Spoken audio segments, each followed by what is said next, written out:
जय हिंद साथियों। तो कैसे हैं? आपका बड़ा भाई शिवा स्वागत करता है आप सभी का आपके अपने प्यारे से YouTube channel Shiva educational revolution पे। साथियों, आज का हमारा टॉपिक है प्रकाश का अपवर्तन, जिसको हम पढ़ने से पहले ये होता क्या है, हमारे रियल लाइफ में किस तरह से उपयोग होता है, इसको समझेंगे। तो मैं कहता हूं, आप लोग गिलास में पेंसिल रखा हुआ देखे होंगे, जैसे कि मैं आपको यहां पे विजुलाइज करवा दे रहा हूं। ये मान लीजिए बर्तन है और इसमें आप कोई सरिया डाल दिए, ठीक है ना। ये हमारा सरिया है, हमारा ये जल का सतह ये है, ठीक है ना। इसके बाद इसमें आप जल डालेंगे तो ये जो आपको यहां पर दिख रहा है वास्तविकता, ये यहां से कहीं दिखेगा, ऐसे मुड़ा हुआ दिखेगा। आप इसे चेक कर सकते हैं साथियों। और उसके बाद में आप बाल्टी तो देखे होंगे, जो हमारा होता है बाल्टी, बकेट, उसमें जल भरा होता है, उसका पेदी ऊपर दिखता है। जब भी आपके पास कोई गहरा गड्ढा आप कहीं भी देखे होंगे, जल जब स्वच्छ होता है लगता है बहुत कम गहरा है, लेकिन जब आप उसमें जाते हैं तो लगता है कि हम डूब ही जाएंगे। देखे है ना? अगर नहीं देखे तो भाई ट्राई कीजिएगा। और आपको मैं एक एग्जांपल और बता दूं, मेरी रियल कहानी है। जब मैं छोटा सा था, एक टब में पानी था और मेरा सिक्का उस पानी में गिर गया। जब वो सिक्का मेरे पानी में गिरा, क्या कहते हैं, मेरे पानी में उस टब में गिरा, ठीक है ना, मेरा पानी थोड़ी ना, टब था, उस टब में गिर गया मेरा सिक्का। उसके बाद मैं थोड़ा सा दुखी हुआ, छोटा था तो होगा ही। उसके बाद देखा सिक्का बहुत बड़ा दिखने लगा। उसके बाद हाथ तुरंत डाला और सिक्का हमारे हाथ में आया ही नहीं। तो हम सोचे हो क्या गया। 2-3 बार जाके ऐसे ऐसे किया, उसके बाद सिक्का मुझे मेरे पकड़ में आया। अब ऐसा क्यों हुआ? क्यों हुआ? ये अपवर्तन के कारण। मुझे ये बाद में जाके पता चला, तब मुझे वो दिन याद रह गया हमेशा के लिए, और मैं सोचा आप लोगों के साथ शेयर करूं। तो साथियों, ऐसा क्यों होता है? ये अपवर्तन के कारण होता है। आप लोग भी सिक्का डालकर आज चेक कर लीजिएगा, तो आपको वहां पर दिखेगा कि मेरे साथ क्या हुआ था वास्तव में। शायद आप लोगों के भी साथ हुआ हो। तो साथियों, हमारा है प्रकाश का अपवर्तन। आप रियल लाइफ में इसका प्रयोग जानेंगे। अब होता क्यों है, कैसे होता है, हम बताएंगे उसे, ठीक है ना। जल का तली ऊपर क्यों दिखता है, हम बताएंगे, ठीक। तो देखिए, प्रकाश का अपवर्तन, रिफ्लेक्शन ऑफ लाइट, होता क्या है? यहां पे क्या लिखा है? जब प्रकाश एक पारदर्शी माध्यम से दूसरे पारदर्शी माध्यम में प्रवेश करता है। एक पारदर्शी माध्यम क्या होता है? जिसके आर पार देखा जा सके, जिससे प्रकाश गमन कर सके। जैसे कि ये हमारा जो व्हाइट बोर्ड है, इसके अंदर प्रकाश नहीं जा रहा है, इसके ऊपर है। और हम एक कांच का स्लेब ले लें, एक कांच का टुकड़ा लें, जैसे कि आपके सामने ये बना है, तो इसमें जब प्रकाश जाएगा तो दूसरे तरफ निकल जाएगा। एक जो दर्पण, क्या बोलते हैं, टार्च होता है, टार्च का शीशा दूसरे पार चला जाता है, वैसे उस क्या हो गया, पारदर्शी माध्यम हो गया। कांच एक पारदर्शी माध्यम हो गया, हमारा वायु तो है ही। तो देखिए, दूसरे माध्यम में प्रवेश करता है तो दूसरे माध्यम में जाने पर इसका वेग तथा दिशा बदल जाती है। जब हमारा प्रकाश दूसरे माध्यम में प्रवेश करता है, दूसरे पारदर्शी माध्यम में, एक माध्यम से, तो उसका वेग और दिशा बदल जाती है। इस घटना को अपवर्तन कहते हैं। समझ में आया साथियों? जैसे कि देखिए, हम यहां पर देखिए, ये हमारा क्या है, ग्लास है, कांच है, हमारा वायु है। यहां से प्रकाश को हम डाल दिए, इसके ऊपर हमारा प्रकाश पड़ा और इसके किसी बिंदु पे, इसके सतह पे एक कोई बिंदु है, यहां पर जाकर जब पड़ा तो प्रकाश इसके अंदर सीधा जाना चाहिए था, लेकिन सीधा ना जाकर ये मुड़ गया। और ये देखिए, जिस बिंदु पे प्रकाश हमारा पड़ता है उस बिंदु पे क्या डाल देते हैं, अभिलंब। ऐसे इसके सतह के लंबवत डाल देते हैं। एक काल्पनिक होता है, तो अभिलंब की तरफ क्या हुआ, झुक गया। जब ये विरल माध्यम था हमारा, ये सघन, इसकी तरफ यहां जाना चाहिए था, लेकिन ये इधर चला आया। तो ये जो प्रकाश का वेग भी बदलता है, जब एक माध्यम से दूसरे माध्यम में जाता है तो प्रकाश का वेग भी बदल जाता है, जो कि हमारी इस परिभाषा में क्लियर है। वेग तथा दिशा बदल जाती है। देखिए, दिशा इसका क्या था, इधर जाना था, ये कुछ एंगल पे इधर मुड़ गया। ठीक साथियों, अब देखिए, ये जो हमारा अभिलंब पड़ता है, अभिलंब और आपको अपवर्तन में हम बता ही चुके हैं, जो किरण आता है उसको क्या बोलते हैं, आपतित किरण। आपतित किरण, ये हमारा जो किरण आ रही है, ठीक, जो किरण हमारी आ रही है इस स्लैब के ऊपर, वो क्या है, आपतित किरण। और जिस बिंदु पे पड़ रही है इसको क्या बोलेंगे, आपतन बिंदु। आपतन बिंदु। क्लियर हो रहा साथियों? उसके बाद ये किरण यहां से गई मुड़, तो क्या हो गया, अपवर्तित हो गई। इसका देखिए दिशा बदल गया, वेग बदल गया, तो क्या हो गया, अपवर्तन हो गया प्रकाश का। तो ये देखिए ये अपवर्तित, इसे क्या बोलेंगे, अपवर्तित किरण, अपवर्तित, अपवर्तित किरण। समझ पा रहे हैं ना। यहां से क्या हो गया, ये डिफ्लेक्ट जब हुआ दूसरी तरफ मुड़ा तो इसका वेग और दिशा बदला, तो इसे क्या, कैसे किरण अपवर्तित हो गया, प्रकाश अपवर्तन हो गया, तो इसको क्या बोल देंगे, अपवर्तित किरण। ठीक है। जब देखिए यहां पर आ रहा है, ये हमारा पहला माध्यम हो गया, यहां पर पहला माध्यम हमारा क्या हो गया, ये कांच। जब कांच से बाहर निकला, जब कांच से बाहर निकला तो हमारा माध्यम देखिए वायु के अपेक्षा क्या था, प्रकाशिक सघन था। ये माध्यम हमारा प्रकाशिक सघन था वायु की तुलना में। तो जब, अब यहां पर आप जान लेंगे, जब प्रकाश प्रकाशिक विरल माध्यम से प्रकाशिक सघन माध्यम में जाता है तो वो अभिलंब की ओर झुक जाता है, जैसा कि यहां पर हुआ। और जब प्रकाशिक सघन माध्यम से प्रकाश प्रकाशिक विरल माध्यम में जाता है तो अभिलंब की तरफ, अभिलंब से दूर हट जाता है। और आपके मन में डाउट आएगा प्रकाशिक सघन और विरल क्या होता है, इसको समझाऊंगा, आप परेशान मत रहिए। जैसा कि आपको पता होता है कि थोड़ा वायु हल्का होता है लेकिन कहां सघन होता है, इसे समझिए, आगे हम इसको एकदम क्लियर कर देंगे। तो साथियों देखिए, प्रकाश यहां पर था, उसके बाद में ये जैसे ही पाया इसके समांतर होकर निकल दिया। ठीक, तो अभिलंब, अभिलंब और आपतित किरण के बीच बिना कोण क्या कहता है, आपतन कोण। इसको I1 से हम लिख दिए इसके लिए, इसको हम I से डिनोट करते हैं। और अपवर्तन के बाद अपवर्तन, अपवर्तित किरण, उसके बाद में अभिलंब के बीच बना कोण क्या हो जाएगा, अपवर्तन कोण। ये क्या हो जाएगा, अपवर्तन,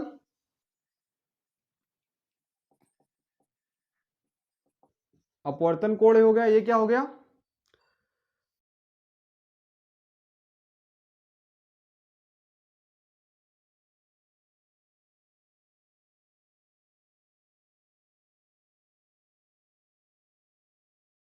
ये क्या है, आपतित किरण है, तो अभिलंब और आपतित किरण के बीच बना क्या कोण होता है, आपतन कोण, आपतन कोण।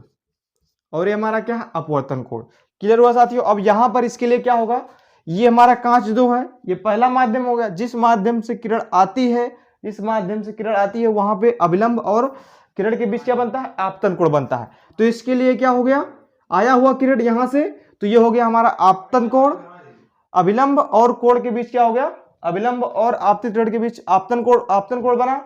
और यहां पर देखिए यहां से क्या हो गया, अपवर्तन इसका हुआ है, ये इसका दिशा बदला और दिशा बदल गया, क्या बदल गया, वेग बदल गया, तो इसका अपवर्तन हो गया। तो ये क्या हो गया, अपवर्तन किरण, अपवर्तित किरण। तो इसके अभिलंब और अपवर्तन किरण के बीच में बना कोण अपवर्तन कोण कहलाता है। क्लियर हुआ साथियों। और देखिए ये अभिलंब, ये अभिलंब और ये प्रकाश, ये जो किरण है इसके समान ईसा आना चाहिए था, लेकिन ये अपवर्तन के पश्चात इसके समांतर हो गया। जैसा इसको रियलिटी में जाना चाहिए था, अगर उसको बढ़ाएं और ये जो हमारा जा रहा है वास्तव में निकलकर ये उसके समांतर है, तो यहां पर देखिए ये जो R2 होता है R1 के बराबर हो जाएगा। और ये जो हमारा अपवर्तन को आपतन कोण है I1 I2 के बराबर हो जाएगा। दोनों जगह पे एकांतर कोण बन रहा है। तो साथियों इस तरह से क्लियर हो रहा है आपका, और आपको बहुत ही बेहतर तरीके से समझ में आएगा। तो हम आते हैं अपवर्तन के नियम। साथियों हमारा क्या है, अपवर्तन के नियम, laws of reflection of light. ठीक है ना, प्रकाश के अपवर्तन के नियम। तो इसमें क्या है देखिए, आपतित किरण, अपवर्तित किरण तथा आपतन बिंदु पर अभिलंब तीनों एक ही तल में होते हैं। ये क्लियर हुआ। क्या है, ये हो गया हमारा आपतित किरण, आपको बता चुके हैं, आपतित किरण। ये हमारा क्या हो गया, अपवर्तित किरण। ठीक, ये हमारा हो गया अभिलंब, अभिलंब। और ये हमारा क्या हो गया, आपतन बिंदु। ये हमारा हो गया आपतन बिंदु। आपको सब कुछ मैं क्लियरली समझा भी दिया था, दोबारा भी लिख दिया, कोई डाउट नहीं रहेगी। तो क्या है, आपतित किरण, अपवर्तित किरण। ये हमारा जो आपतित किरण है, और ये क्या है, अपवर्तित किरण। ये क्या है, अपवर्तित किरण। और आपतन बिंदु पर अभिलंब, ये क्या है आपतन बिंदु, जिस बिंदु पे प्रकाश गिरता है दूसरे माध्यम के तो क्या हो जाता है आपतन बिंदु। आपतन बिंदु पे क्या अभिलंब, तीनों एक ही तल में होते हैं। एक ही तल में होने का क्या मतलब है, मतलब कि ये बोर्ड में आ जा रहे हैं, 3D नहीं है 2D है, कि हम इसे एक पेज पे लिख सकते हैं, ये कहलाता एक ही तल में आ जाना। क्लियर हुआ साथियों। तो इसको ये आपको क्लियर हो गया होगा, और मैं अपवर्तन प्रकाश के परावर्तन में आपको समझा ही दिया था। और हमारा दूसरा क्या है, किन्हीं दो माध्यमों के लिए तथा एक ही रंग के प्रकाश के लिए आपतन कोण I की जया मतलब कि साइन तथा अपवर्तन कोण R की जया मतलब कि साइन का अनुपात नियतांक होता है। क्या होता है, एक नियतांक होता है। इसको हम स्नेल का नियम भी कहते हैं। इसको क्या कहते हैं, स्नेल का नियम, इसे स्नेल का नियम कहते हैं, नियम भी कहते हैं।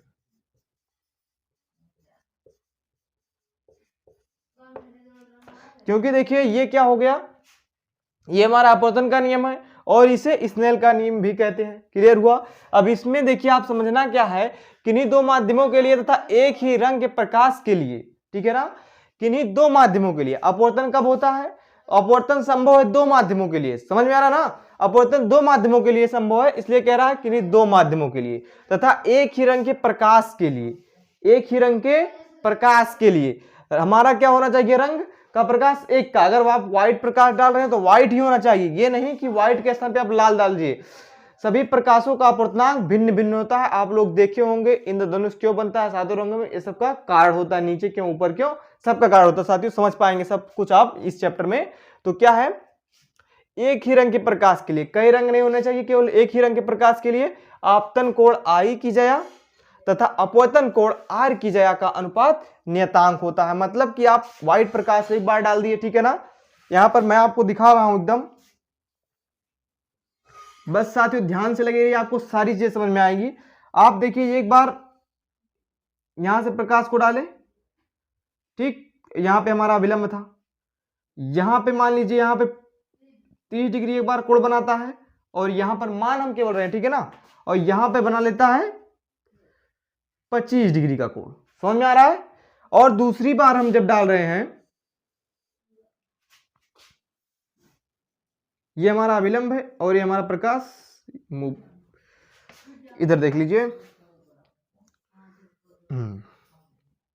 ये हमारा प्रकाश आया और यहां से मुड़कर चला गया, और ये अभिलंब से कितना बनाता है, अब की बार 45 डिग्री का कोण बनाता है, जबकि यहां पर 30 डिग्री का कोण बना लिया, 45 बना तो यहां पे कितना बना लिया, 40 डिग्री का कोण बना लिया। इस तरह से कुछ हो रहा है, ठीक है ना, इस तरह से हो रहा है। तो इन दोनों का जब साइन I और साइन R का जब अनुपात देखेंगे, ये मैंने कहा वैल्यू एक्यूरेट आएगा, अनुपात समान आएगा, मैं उदाहरण के लिए आपको समझा रहा हूं। उसी प्रकाश को एक बार 30 एंगल पे डाला गया तो कुछ कोण बना, उसका जो अनुपात आया, और 45 के एंगल पे जो कोण बना उसका जो अनुपात आएगा, दोनों एक दूसरे के बराबर होगा एक प्रकाश के लिए। साथियों इसलिए कहा जाता है कि एक प्रकाश के लिए साइन क्या कहते हैं, आपतन कोण की जया और अपवर्तन कोण की जया का अनुपात नियतांक होता है। एक प्रकाश को आप कहीं भी से डालिए, कितनी बार भी डालिए, लेकिन जब उसका अनुपात आप निकालेंगे तो हमेशा सबका समान आएगा। यही होता है साथियों कि आपतन को अपवर्तन कोण की जया और आपतन कोण की जया एक नियतांक होता है। इस बात में क्लियरिटी आई। उसके बाद इसी नियम को हम नियतांक भी कहते हैं। और सुनिए, इसी नियम को एक माध्यम के सापेक्ष दूसरे माध्यम के अपवर्तनांक कहते हैं। दूसरे माध्यम का अपवर्तनांक ये जो है, इसे हम क्या बोलते हैं, पहले माध्यम के सापेक्ष दूसरे माध्यम का अपवर्तनांक। कुछ क्लियर हो रहा है, नहीं क्लियर होगा, क्योंकि अपवर्तनांक क्या आ गया क्या अपवर्तनांक। अपवर्तनांक साथियों अपवर्तन का माप है कि हमारा कौन सा किरण किस माध्यम से आ रहा है और कितना किस माध्यम में बैंड करेगा, मतलब विचलित होगा। यही अपवर्तन, ये अपवर्तनांक जो है इसका माप है, रिफ्लेक्टिव इंडेक्स, ये अपवर्तन का माप होता है। क्लियर हुआ साथियों। और उसके बाद में इसे हम कैसे लिखते हैं, ये क्या है, साइन I बटा साइन R, साइन I बटा साइन R, पहले माध्यम के सापेक्ष दूसरे माध्यम का क्या है, अपवर्तनांक। और अगर देखिए ये हमारा, हम इसे क्या मान लेते हैं, ग्लास मान लेते हैं, ग्लास मान सकते हैं, वाटर मान सकते हैं, कोई दिक्कत नहीं, हमारा तो एयर है, हवा है, या इसे आप जल मान लीजिए, बात वही रहेगा। तो पहले माध्यम के सापेक्ष, जिस माध्यम, जो हमारा पहला माध्यम तो मान लीजिए उसके सापेक्ष हम ले रहे हैं दूसरे माध्यम का अपवर्तनांक, तो अपवर्तनांक को हम ए से डिनोट करते हैं, ठीक, अपवर्तनांक नहीं, अपवर्तनांक को हम एन से डिनोट करते हैं, इसके बराबर हम एन भी लिख सकते हैं साथियों, साइन आई बटे साइन आर। अपवर्तनांक को हम एन से डिनोट करते हैं, लेकिन पहले माध्यम के सापेक्ष दूसरे माध्यम का अपवर्तनांक, तो पहले माध्यम को अगर हम एयर से लिख रहे हैं, मतलब इसका एयर का क्या ले लें, ए, और दूसरे माध्यम का अपवर्तनांक, दूसरा माध्यम हमारा क्या है, ग्लास है, तो ग्लास का ले लेते हैं जी, तो साइन आई बटा साइन आर बराबर ए एन जी लिख सकते हैं। इसका मतलब क्या हुआ, पहले माध्यम के सापेक्ष दूसरे माध्यम का अपवर्तनांक, और हर माध्यम के सापेक्ष दूसरे माध्यम का अपवर्तनांक अगर भिन्न भिन्न है साथियों, भिन्न भिन्न है। अगर यहाँ पे हम ग्लास रख दें, नहीं, यहाँ पे अगर हम जल रख देते हैं, यहाँ पर ग्लास रख देते हैं, तो ये जो अपवर्तनांक क्या हो जाएगा, आएगा sign i upon sign, psi R कर दिया क्या, साइन आर इक्वल टू क्या हो जाएगा, अगर हम इसे क्या बना देते हैं, वाटर, और ये तो हमारा ग्लास ही है, तो यहां पर आ जाएगा डब्ल्यू एन जी, क्या आ जाएगा, डब्ल्यू एन जी, पहले माध्यम के सापेक्ष दूसरे माध्यम का अपवर्तनांक। और सुनिए, अगर हम प्रकाश को उल्टा कर दें, ठीक है ना, अगर इसी प्रकाश को हम घुमा दें, या फिर इसी प्रकाश को हम घुमा दिए, यहां से देख रहे हैं, इसका अपवर्तनांक मान लीजिए हमें निकालना है, तो क्या कहेंगे, ग्लास जो हमारा दूसरा माध्यम है, दूसरे माध्यम के सापेक्ष पहले माध्यम का अपवर्तनांक, तो हमारा दूसरा माध्यम क्या है, ग्लास, तो जिस माध्यम के सापेक्ष निकाला जाता है, मान लीजिए ग्लास के सापेक्ष वाटर का अपवर्तनांक निकालना है, तो sine i upon sine r हो जाएगा। और हमारा ये क्या है, ग्लास हमारा पहला माध्यम हो गया, मतलब इस माध्यम के ग्लास के सापेक्ष वाटर का अपवर्तनांक निकालना है, तो ये हमारा एन तो ये नहीं रहेगा बीच में, लेकिन जिसके सापेक्ष निकाला जाता है उसको आगे लिख दिया जाता है, ग्लास के सापेक्ष वाटर का अपवर्तनांक यहां पर डब्ल्यू हो जाएगा। क्लियर हुआ साथियों, जब हम वाटर के सापेक्ष ग्लास का अपवर्तनांक निकाल रहे थे तो डब्ल्यू एन जी लिख रहे थे, और जब ग्लास के सापेक्ष वाटर का निकाले तो जी एन डब्ल्यू लिख रहे हैं। समझ में आया ना साथियों, इस तरह से होता है। और अगर हम इसे माध्यम 1 मान लेते हैं और इसे माध्यम 2 मान लेते हैं, तो हम इसे ऐसे भी लिख सकते हैं, ये पहले माध्यम के सापेक्ष दूसरे माध्यम का अपवर्तनांक, इस तरह से इसे डिनोट किया जाता है। अब साथियों इसके हम अगले पे आते हैं, निरपेक्ष अपवर्तनांक। और अपवर्तनांक में आपको कोई डाउट नहीं होनी चाहिए, अपवर्तनांक अगर कोई आपसे पूछ ले तो आप सीधा कहेंगे अपवर्तन के माप को ही अपवर्तनांक कहते हैं, ठीक है ना। कौन किस माध्यम में कितना लाइट प्रकाश मुड़ेगा, कैसे होगा, ये उसका माप होता है, तो ये अपवर्तनांक है। तो साथियों आइए हम जानेंगे एक ट्विस्ट की बात है। क्या ट्विस्ट की बात, ये हमारा जल मान लीजिए आप, ये हमारा क्या है, एयर, इसका अपवर्तनांक हम मान रहे हैं क्या, एन, ठीक है ना। इसके अपवर्तनांक को ए मान रहे हैं, एन मान रहे हैं, इसको हम ए एन डब्ल्यू भी कर सकते हैं, लेकिन अभी इसको हम एन मान रहे हैं, ठीक। और यहां पर प्रकाश को हम लंबवत डाल रहे हैं, हमेशा हम अभिलंब से कुछ कोण बनाते हुए डाल रहे थे, अब की बार लंबवत डाल दिए।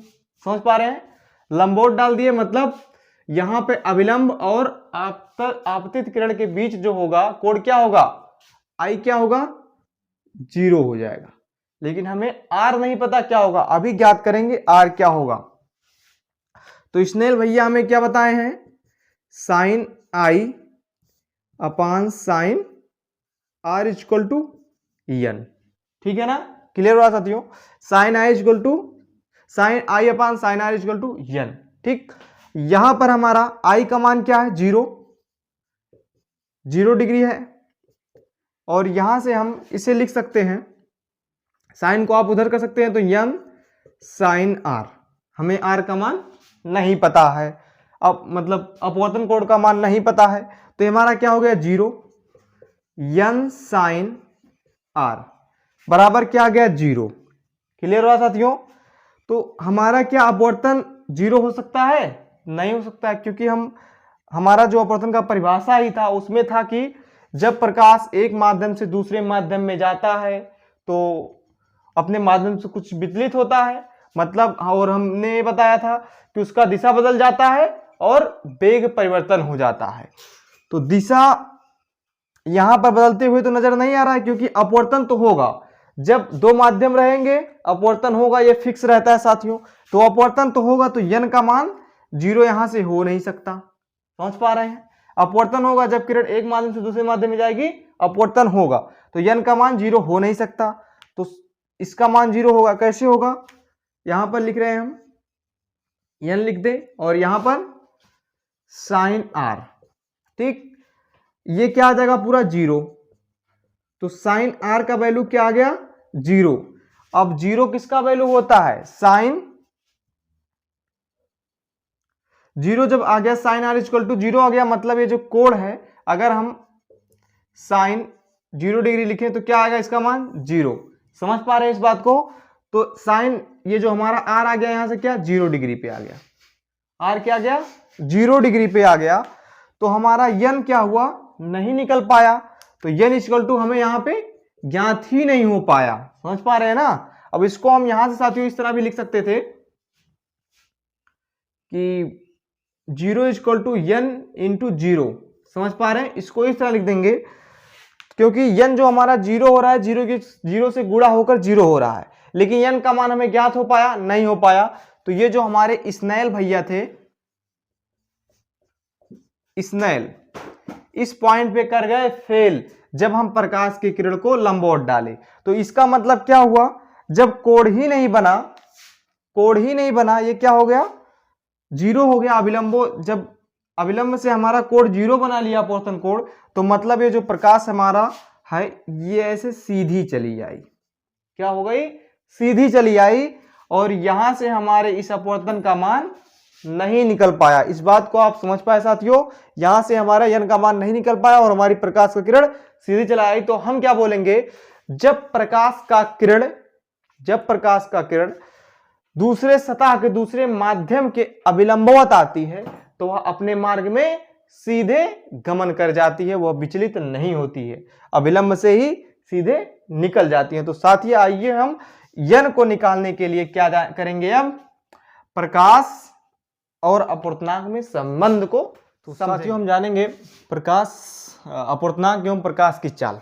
क्या? अपवर्तनांक एवं प्रकाश की चाल, reflective index and speed of light के बारे में जानेंगे। तो क्या है? एक माध्यम के सापेक्ष दूसरे माध्यम का अपवर्तनांक उन माध्यमों में प्रकाश के चालों के अनुपात के बराबर होता है। तो इसका मतलब हम समझेंगे, एक माध्यम के सापेक्ष दूसरे माध्यम का अपवर्तनांक, जैसे कि कोई एक माध्यम है, उसके सापेक्ष दूसरे माध्यम का अपवर्तनांक उन माध्यमों में प्रकाश के चालों के अनुपात के बराबर होता है। तो हमारा क्या है?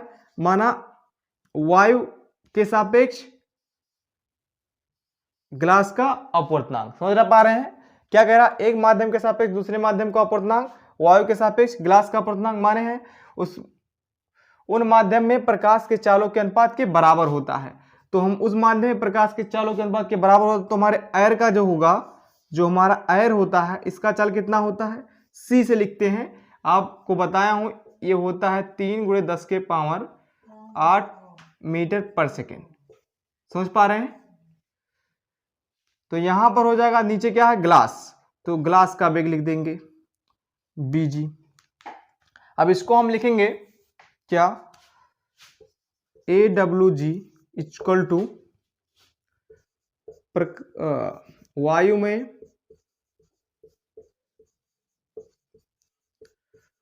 प्रकाश की चाल यानी c, और क्या है? कांच में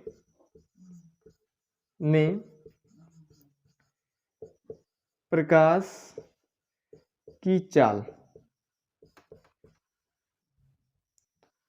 bg। इस बात को समझ पा रहे हैं? इसका अर्थ होता है, हम अगर पहले माध्यम को क्या मान लिए? वायु, दूसरे माध्यम को ग्लास, तो ऊपर लिखेंगे वायु में प्रकाश की चाल अपन कांच में प्रकाश की चाल। और हम इस बात को यहाँ पे आपको सिद्ध करके नहीं दिखा रहे हैं, तो ये आगे आप जानेंगे अगली क्लास में। लेकिन यहाँ पे आपको ये बात पता होना चाहिए, जिस माध्यम के सापेक्ष निकाला जाता है दूसरे माध्यम का अपवर्तनांक, तो पहले वाले माध्यम में प्रकाश की चाल को लिखते हैं और दूसरे वाले माध्यम के प्रकाश की चाल को नीचे लिखते हैं। जैसे हम निकालें कि ग्लास के सापेक्ष जल का अपवर्तनांक, तो ग्लास के सापेक्ष यहां पर क्या कर दिए हम, W कर दिए हैं, n रहेगा यहाँ पे, ठीक है ना। ग्लास के सापेक्ष किसका अपवर्तनांक, जल का अपवर्तनांक W लिख दिए। तो ग्लास में प्रकाश की चाल, वेलोसिटी क्या है ग्लास में, इसको Vg से लिख दिए, Vg से, और यहां पर नीचे वाले का क्या लिख देंगे, Bw। मतलब ये क्या हो गया, ग्लास में प्रकाश की चाल अपान जल में प्रकाश की चाल, ये साथियों होता है अपवर्तनांक एवं प्रकाश की चाल में संबंध।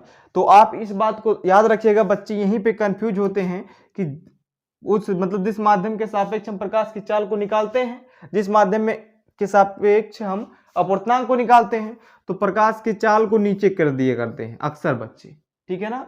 अक्सर बच्चे इस तरह से गड़बड़ करते हैं, तो आप लोगों को नहीं करना साथियों। जिस माध्यम के सापेक्ष आप प्रकाश का अपवर्तनांक निकालेंगे उस माध्यम के में प्रकाश का वेग जो होगा ऊपर लिखेंगे और उसके बटे में जिस माध्यम का निकल रहा है उस माध्यम को नीचे। जैसे कि हम बता दिए एक बार कि हमारा AN G इक्वल टू क्या हो गया, C अपान BG, ये हमारा हो गया वायु के सापेक्ष ग्लास का अपवर्तनांक, ठीक। और हम वायु के सापेक्ष क्या निकाल लें, वायु के सापेक्ष जल का अपवर्तनांक, तो क्या लिखेंगे, C अपान BG। और इस बात को आप याद रखेंगे, जो हमारा पहला होता है इसको हम यहां पर लिख लेते हैं, ठीक है ना। इसको हम यहां पे लिखेंगे, जिसके सापेक्ष निकालते हैं तो उसमें उस माध्यम प्रकाश की चाल को ऊपर और जो बाद वाला होता है उसको नीचे, ठीक। तो ये हमारा इस तरह से हो गया। तो अगर हम क्या निकाल दें, ग्लास के सापेक्ष वाटर का निकालना हो तो क्या कर दें, ANW अपान क्या कर दें, ANG, ठीक। ANW हमारा क्या है, C अपान VG, और यहां पर क्या है, अपान में क्या डाल दिए हम, C अपान, अरे क्या हो गया, ये रहेगा W, दोनों पे हम वही कर दिए क्या, यहां पर रहेगा साथियों W, क्योंकि वाटर में वेग है, तो यहां पर हम करेंगे W और यहां पर करेंगे G, ठीक, जिससे पता चलेगा कि ये किस माध्यम का वेग है।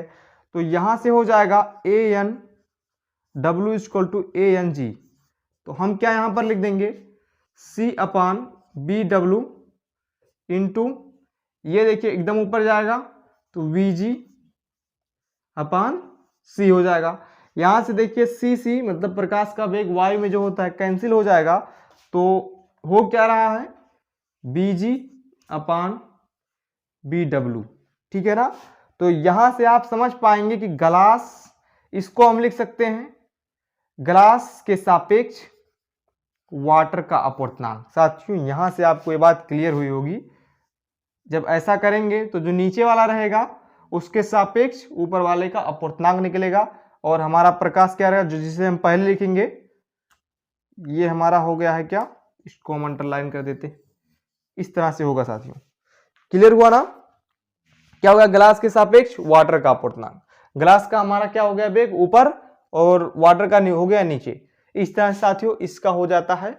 और सवालों में ये बहुत ही जरूरी पड़ता है। यहाँ पर देखिए स्नेल बाबा जहां हमारे फेल किए थे उस लिए ये है, जब हमारा 90 डिग्री पर भी आ जाएगा, मतलब क्या विलंबोत आ जाएगा प्रकाश, ठीक है ना।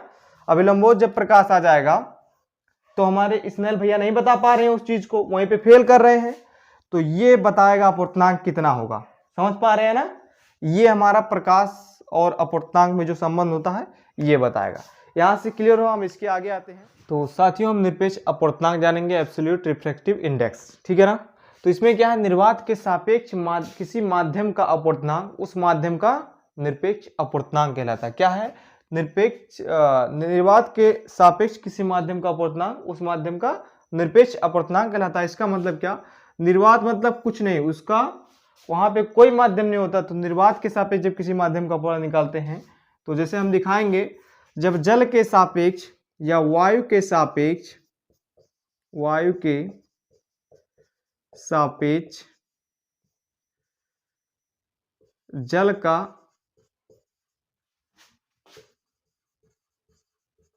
अपवर्तनांक। जब वायु के सापेक्ष आप लोग जल का अपवर्तनांक निकालते हैं तो क्या लिखते हैं, AnW, ठीक है ना। जब वायु के सापेक्ष आप जल का अपवर्तनांक निकालेंगे, मतलब निर्वात के सापेक्ष, तो इसको क्या लिख सकते हैं, जब निर्वात के सापेक्ष हो जाएगा तो इसको आप लिख सकते हैं NW। यहां पे कुछ नहीं रहेगा तो क्या लिख सकते हैं, NW। और निरपेक्ष अपवर्तनांक को हम केवल कहते हैं अपवर्तनांक। जैसे कि जो हमारा जल है, जल का निर्वात के सापेक्ष अपवर्तनांक लिखना हो तो क्या कहेंगे, NW, माने अर्थात क्या, जल का अपवर्तनांक लिख सकते हैं, जल का अपवर्तनांक। और अक्सर क्या होता है, जब भी आप अपवर्तनांक का नाम लेते हैं तो पहले माध्यम के सापेक्ष दूसरे माध्यम का ही अपवर्तनांक होता है, लेकिन जब निर्वात के सापेक्ष लिया जाता है तो बस हम केवल अपवर्तनांक कहते हैं। और जब भी ऐसा कहा जाएगा कि जल का अपवर्तनांक 1.33 है, इसका अर्थ क्या होगा कि जल का अपवर्तनांक 1.33 है। और देखिए एक बात बता दूं मैं, ये अपवर्तनांक का ये जो हमारा n है, इसका कोई क्या होता है, मात्रक नहीं होता, मात्रक, क्योंकि ये अनुपात है तो अनुपात में दोनों कैंसिल हो जाते हैं, बस अनुपात रह जाता है। तो ये हमारा अनुपात है, n है अनुपात, तो इसका कोई मात्रक नहीं होता। और हम बता क्या रहे थे, इसे हम बोल देंगे जल का अपवर्तनांक। चलो जाने दो, पता हमारे दिमाग से निकल गया क्या बता रहे थे। तो इस तरह से होता है, जब निर्वात के सापेक्ष अपवर्तनांक को लिखेंगे बस केवल अपवर्तनांक बोलेंगे। किसी मान लीजिए किसी भी चीज का अपवर्तनांक निकालिए, आप ग्लास का अपवर्तनांक अगर कोई कह रहा है ग्लास का अपवर्तनांक, तो इसको आप NG से ही लिखेंगे, इसको बोलेंगे ग्लास का अपवर्तनांक, यहाँ पे कुछ नहीं रहेगा, ठीक। ग्लास का अपवर्तनांक जैसे आपसे बोलेंगे तैसे आप समझ जाएंगे कि निर्वात के सापेक्ष ग्लास का अपवर्तनांक, समझ रहे हैं ना इस बात को, निर्वात के सापेक्ष ग्लास का अपवर्तनांक। और जैसे ही कोई दूसरा माध्यम लिया जाएगा तो साथियों बोलेंगे, जैसे मान लीजिए हमारा जल आ गया और कोई माध्यम आ गया, केरोसिन आ गया, तो कहेंगे केरोसिन के सापेक्ष ग्लास का अपवर्तनांक, इस तरह से बोलेंगे। लेकिन जब भी आपसे बोला जाता है कि ग्लास का अपवर्तनांक, जल का अपवर्तनांक और किसी चीज का अपवर्तनांक, तो आप तुरंत समझिए क्या, निर्वात के सापेक्ष लिया गया है। और आपको बता दूं, निर्वात के सापेक्ष वायु का जो हमारा अपवर्तनांक होता है साथियों, उसे हम समझेंगे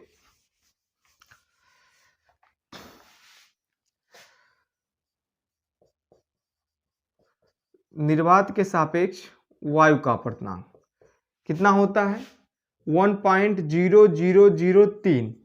तो ये क्या है, बहुत कम है, ये बहुत कम है, 1 के मतलब एकदम निकट है। ये 3 का मतलब कुछ नहीं, हम लोग सामान्यता क्या लेते हैं, सामान्यता निर्वात के सापेक्ष अपवर्तनांक को हम ले लेते हैं 1।